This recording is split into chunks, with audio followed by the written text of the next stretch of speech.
This is a 6-minute clip that I made from a Matt Walsh video that explains how the per capita factor affects the racial violence statistics in our country. And it's something that you need to listen with an open mind and critical thinking if you're serious about addressing the challenges that we face in resolving this dystopia. The statistics about on this point could not be more stark, and really any stat you look at bears it out. But let's just look at this, for example. From 2010 to 2020, as one of my followers pointed out to me yesterday, there were a total of 14,689 black on white homicides. By contrast, there were just 6,148 white on black homicides. This is in spite of the fact that there are over 200 million white people in this country and only 40 million black people. And so that means that adjusting for population size, a black person is approximately 12 times more likely to kill a white person than vice versa. 12 times more likely. Now, when you look at violent crime in general, the disparity is even wider. According to the Bureau of Justice Statistics, in 2019, there were 562,550 violent interracial incidents involving blacks and whites. A total of 472,570 of these incidents, 84% of them, were black on white.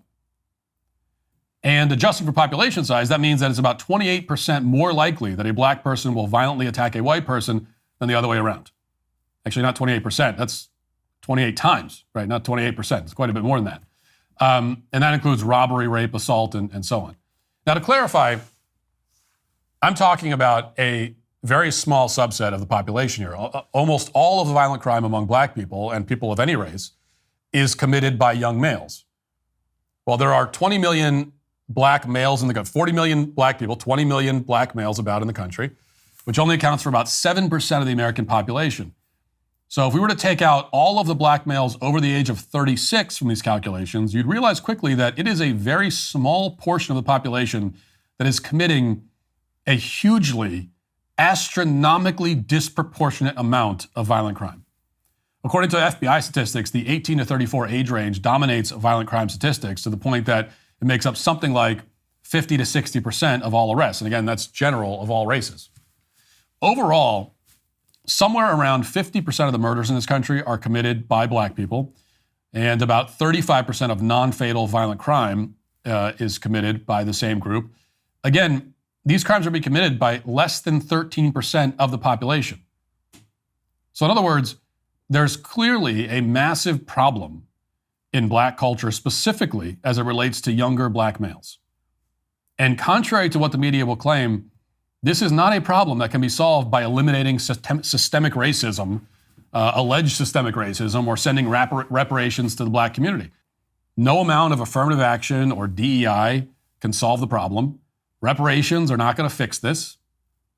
It is a much deeper issue. So then, what does explain these statistics? Well, we've discussed many times that roughly 70% of black children are born to single mothers. That's far higher than any other demographic group on the planet. And it's obviously a major contributing factor.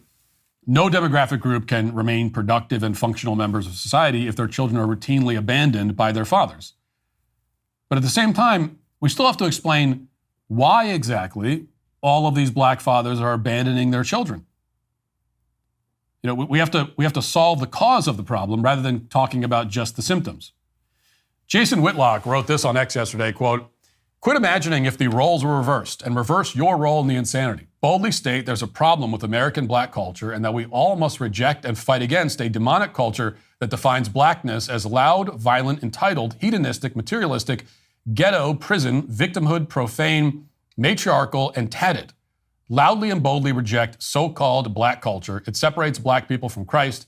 Reject the idols of black degeneracy, Snoop, Kendrick, Dr. Dre, Jay-Z, Cardi B, etc., all demons."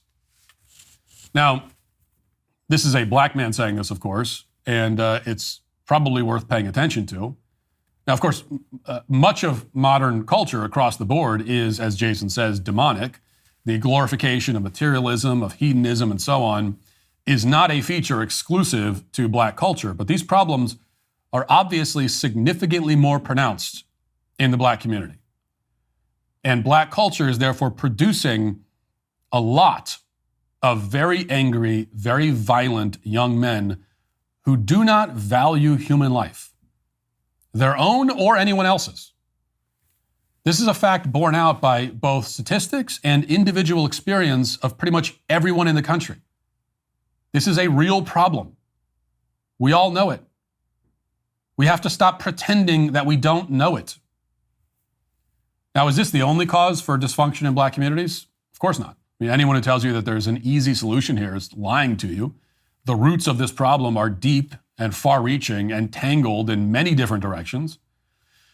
But we know with certainty that we'll never identify those roots if we can't speak honestly about it.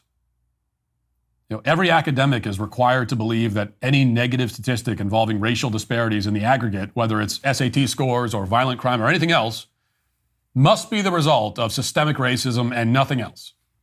As a corollary, we're required to believe that every statistical discrepancy can be solved with liberal social engineering. Well, this approach has been a disaster for this country.